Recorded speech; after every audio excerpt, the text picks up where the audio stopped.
the advice I would like to give people who want to get into marriage or people who are already in marriage is number one, don't get into marriage with expectations, because I know the Bible says the expectation of the righteous shall not be cut short.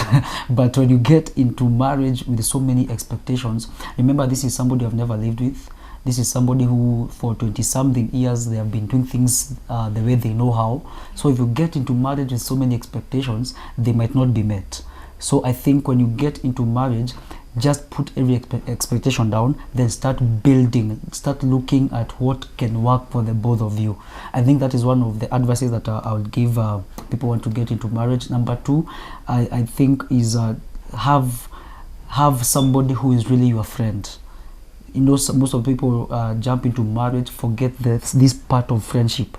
I think marrying somebody who is your friend is important, because sometimes you wake up in the morning and you don't want to see each other. You don't want to talk to each other. These are things that happen in marriages, and most people do not want to talk about them. So, but when you have somebody who is your friend, that friendship will sort of bind you together, and you're like, I want to talk to my friend. Before you want to talk to your wife, you want to talk to your friend. And then another thing I think I would say is try to really communicate to each other. There's a difference between speaking and communicating. Try at least to get the intent of what your partner is talking about and communicate to that intent. Try as much as possible to communicate to each other.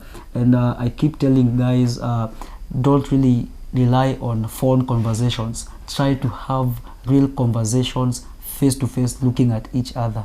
And I think the last thing I would say is really try to build your marriage around God.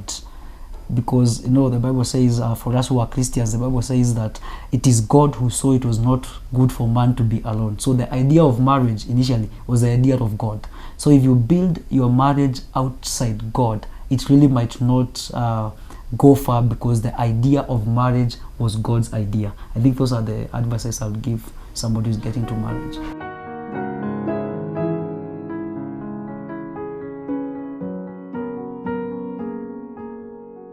What I'll tell the ladies, they should not rush.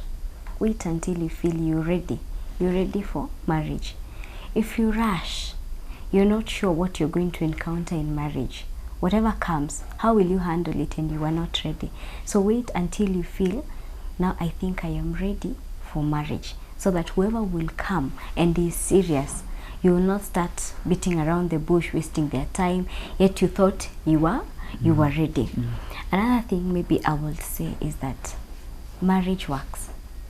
Marriage works. There is nothing that is too hard in marriage. There is nothing that you cannot solve in marriage. Be very humble, honor your husband, respect him. These men love to be respected. They love to be honored.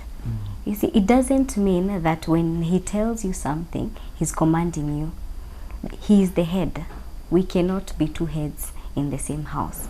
I have to give him his place. He has a place in our house, and so make your husband have his place. When you're wrong, make sure you apologize. Every man has an ego, and you don't want to walk all over his ego, because when your man is down, you will never bring him up again. So you always have to lift your man. Make sure that your man feels he's the man of that house. And it doesn't mean that when he's the man, you're like a house help in that house. No, just respect him, love him, show him that he is the head. Give him his place, protect him. The one thing that I know, I can never believe in anyone else apart from my husband. He's the man.